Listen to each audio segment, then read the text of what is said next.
Hey foodies, welcome to liveloverecipes.com. இன்றைக்கி நம்ம சேனலில் நம்ம பார்க்க போகிற ரெசிபி என்ன அப்படின்னு பார்த்தீங்கன்னா சீஸ் பால்ஸ். ரொம்ப ஈஸியாகவும் ரொம்ப டேஸ்டியாகவும் அதே சமயத்தில் பார்க்கும்போதே நாக்கு ஊறுற அளவுக்கு ரொம்ப டேஸ்டியாகவும் இருக்கக்கூடிய இந்த சீஸ் பால்ஸ் ரெசிபி குழந்தைங்க எல்லாத்துக்குமே ரொம்ப பிடிக்கும். ஏன் பெரியவங்களுக்கே சீஸ் பிடிச்சிது அப்படின்னா இந்த ரெசிபி ரொம்ப பிடிக்கும். வாங்க இது எப்படி செய்யலான்னு பார்க்கலாம். ஃபர்ஸ்ட் ஒரு 3 பெரிய சைஸ் உருளைக்கிழங்க இந்த மாதிரி நல்லா வேக வச்சு தண்ணியெல்லாம் வடித்து அதுக்கப்புறமா இது மாதிரி மசிச்சு விட்டுக்கோங்க. இப்போது இதில் தேவையான அளவுக்கு சால்ட் ஆட் பண்ணிக்கலாம். சால்ட் பார்த்து ஆட் பண்ணிக்கோங்க, பிகாஸ் நம்ம சீஸ் ஆட் பண்ண போகிறோம். அதுலேயும் சால்ட் இருக்கிறதுனால ரொம்ப நமக்கு தேவைப்படாது சால்ட்டு, அதனால் பார்த்து ஆட் பண்ணிக்கோங்க. இப்போ இது கூடயே நம்ம பைண்டிங் ஏஜெண்ட்டாக இருக்கக்கூடிய கார்ன்ஃப்ளவர் ஆட் பண்ணுறோம். ஒரு 3 டேபிள் ஸ்பூன்ஸ் அளவுக்கு கார்ன்ஃப்ளவரும் கொஞ்சமாக மிக்ஸ்டு ஹெர்ப்ஸ், உங்கள்கிட்ட மிக்ஸ்டு ஹெர்ப்ஸ் இல்லை அப்படின்னா இட்டாலியன் சீசனிங் ஆட் பண்ணிக்கோங்க. கூடவே ரெட் சில்லி ஃப்ளேக்ஸ் ஆட் பண்ணிக்கிறேன் காரத்துக்காக. ரெட் சில்லி ஃப்ளேக்ஸ் இல்லை அப்படின்னா வரமிளகா இருக்கு இல்லையா, அதை லைட்டாக வறுத்துட்டு நல்லா இடித்து அதை தூளாக இருக்கும் இல்லையா, அதை ஆட் பண்ணிக்கோங்க. காரம் அதிகமாக வேணான்னா நீங்கள் காஷ்மீரி சில்லியை கூட அந்த மாதிரி வறுத்து இடித்து ஆட் பண்ணிக்கலாம். இப்போ எல்லாத்தையும் கலந்தாச்சு. இப்போது ஒரு பவுலில் ஒரு 2 டேபிள் ஸ்பூன்ஸ் அளவுக்கு கார்ன்ஃப்ளவரும் கொஞ்சமாக தண்ணியும் ஊற்றி மிக்ஸ் பண்ணிக்கலாம். இப்போது இது எல்லாத்தையும் நல்லா மிக்ஸ் பண்ணதுக்கப்புறமா இது தான் நம்ம அந்த பால்ஸை துவைக்க போகிற பைண்டிங் ஏஜென்ட். இப்போது நம்ம உருண்டை பிடிக்க ஆரம்பிச்சிடலாம். கொஞ்சமாக கையில் ஆயிலை அப்ளை பண்ணிவிட்டு இந்த மாதிரி எல்லாமே ஈவன் சைஸாக பால் பிடிச்சி வச்சுருங்க. இப்போது இந்த பாலை அப்படியே நம்ம ஃப்ளாட்டன் பண்ணுறோம். ஃப்ளாட்டன் பண்ணிவிட்டு நம்ம சீஸை இதில் வைக்க போகிறோம். நான் இன்றைக்கி பார்த்திங்கன்னா ஷ்ரெட்டட் மொசரெல்லா சீஸ் தான் வைக்கிறேன்.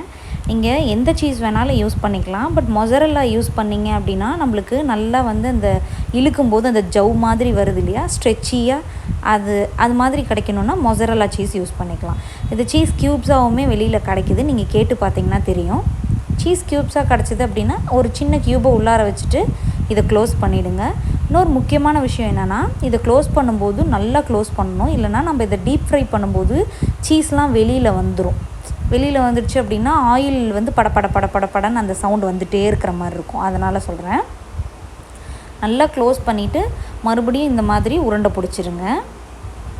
இப்போ இந்த மாதிரி எல்லா பால்ஸையும் நம்ம உருண்டை பிடிச்சி ரெடி பண்ணிட்டோம். இப்போது இதை நம்ம ஃபர்ஸ்ட்டு இந்த கார்ன்ஃப்ளவர் மிக்ஸ் நம்ம ரெடி பண்ணி வச்சுருந்தோம் இல்லையா, அதில் போட்டு நல்லா ஸ்ப்ரெட் பண்ணிவிட்டு இப்போ மறுபடியும் இதை பிரெட் க்ரம்ஸில் கோட் பண்ண போகிறோம். பிரெட் க்ரம்ஸில் நல்லா ஒரு வாட்டி கோட் பண்ணிவிட்டு எக்ஸஸ் பிரெட் க்ரம்ஸ் இருந்தது அப்படின்னா நல்லா கீழே தட்டிட்டு அதுக்கப்புறமா மறுபடியும் அந்த கார்ன்ஃப்ளவர் மிக்ஸில் போட போகிறோம். இந்த மாதிரி 2 டைம்ஸ் நம்ம கார்ன்ஃப்ளவரில் டிப் பண்ணி பிரெட் க்ரம்ஸால் கோட் பண்ணோம் அப்படின்னா நம்மளுக்கு நல்லா மொறுன்னு கிடைக்கும். அதனால தான் இதை நம்ம பண்ணுறோம். உங்களுக்கு வேணும் அப்படின்னா நீங்கள் ஒரு டைம் கூட பண்ணிக்கலாம், ஒன்றும் பெரிய விஷயம் இல்லை அது. இப்போது நம்ம எடுத்த உருளைக்கிழங்குக்கு நம்மளுக்கு கிட்டத்தட்ட 10 to 11 பால்ஸ் கிடச்சிது. இதை நம்ம டீப் ஃப்ரை பண்ண வேண்டிதான். அதுக்கு ஒரு பாத்திரத்தில் டீப் ஃப்ரை பண்ணுறதுக்கு தேவையான அளவுக்கு ஆயில் யூஸ் பண்ணிக்கலாம். நான் இன்றைக்கி நியூட்ரலாக இருக்கக்கூடிய வெஜிடபிள் ஆயில் தான் யூஸ் பண்ணியிருக்கேன். இப்போது ஃப்ளேமை பார்த்திங்கன்னா மீடியம் டு லோ ஃப்ளேமில் வச்சு தான் இதை நம்ம குக் பண்ணணும். நீங்கள் ஹை ஃப்ளேமில் வச்சு குக் பண்ணிட்டீங்க அப்படின்னா சீக்கிரமாக பார்த்திங்கன்னா வெளியில் கலர் சேஞ்ச் ஆகி ப்ரௌன் கலரில் வந்துடும், நல்லா உள்ளார வெந்திருக்காது. அதனால் ஒரு லோ மீடியம் ஃப்ளேம்லேயே வச்சு குக் பண்ணுங்கள். அதே மாதிரியே எல்லா சைடும் திருப்பி விட்டு குக் பண்ணுங்கள். ஈவனாக அப்போ தான் கலர் சேஞ்ச் ஆகி குக் ஆகி வரும். இல்லை ஒரே சைட்லேயே நீங்கள் போட்டுட்டு விட்டுட்டிங்க அப்படின்னா மற்ற சைடெல்லாம் ப்ரௌனிஷாக ஆகாது. அதனால் லோ மீடியம் ஃப்ளேம்லேயே வச்சு திருப்பி விட்டு குக் பண்ணுங்கள். இப்போ பாருங்கள், எல்லா சைடும் நம்மளுக்கு ஈவனாக வெந்து ரெடி ஆகிடுச்சு. இப்போது இதை நம்ம எடுத்துகிட்டு ஒரு டிஷ்யூ பேப்பரில் ட்ரெயின் பண்ணிவிட்டு சர்வ் பண்ணிட வேண்டியதான் கெச்சப்போட. ரொம்ப டேஸ்டியான ஒரு ஈவினிங் ஸ்நாக். இதை நீங்கள் செஞ்சுட்டு ஃப்ரீஸ் கூட பண்ணிக்கலாம். நான் பார்த்திங்கன்னா ஒரு 5-6 பால்ஸை ஃப்ரீஸ் பண்ணிட்டேன். ஃப்ரீஸ் பண்ணிவிட்டு நீங்கள் 1 or 2 month கூட இதை வச்சுக்கலாம், ஃப்ரீஸ் பண்ணி வச்சுக்கலாம். ஃப்ரீஸ் பண்ணி வச்சுட்டு எப்போ தேவையோ அப்போ டீஃப்ராஸ்ட் பண்ணிவிட்டு பொரிச்சு எடுத்துக்கலாம். ரொம்ப ரொம்ப டேஸ்டியான நம்மளோட சீஸ் பால்ஸ் இஸ் ரெடி.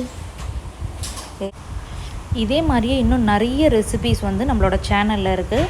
கண்டிப்பாக அதோட லிங்க் எல்லாம் கீழே உள்ள டிஸ்கிரிப்ஷன் பாக்ஸில் கொடுக்குறேன். நீங்கள் செக் பண்ணி பார்த்துட்டு எல்லாத்தையும் ஒன்று ஒன்றா ட்ரை பண்ணிவிட்டு எப்படி வந்ததுன்றதை கமெண்ட்ஸில் சொல்லுங்கள். இந்த ரெசிபியை ட்ரை பண்ணிவிட்டு நல்லா வந்ததுன்னா கண்டிப்பாக லைக் ப்ரெஸ் பண்ண மறந்துடாதீங்க. நம்ம சேனலில் வர்ற ரெசிபீஸ் எல்லாமே ட்ரை பண்ணி பார்த்துட்டு பிடிச்சிருந்ததுன்னா நம்ம சேனலை சப்ஸ்கிரைப் பண்ணிக்கோங்க. பெல் பட்டனையும் கிளிக் பண்ணிக்கோங்க. தேங்க்ஸ் ஃபார் வாட்சிங்.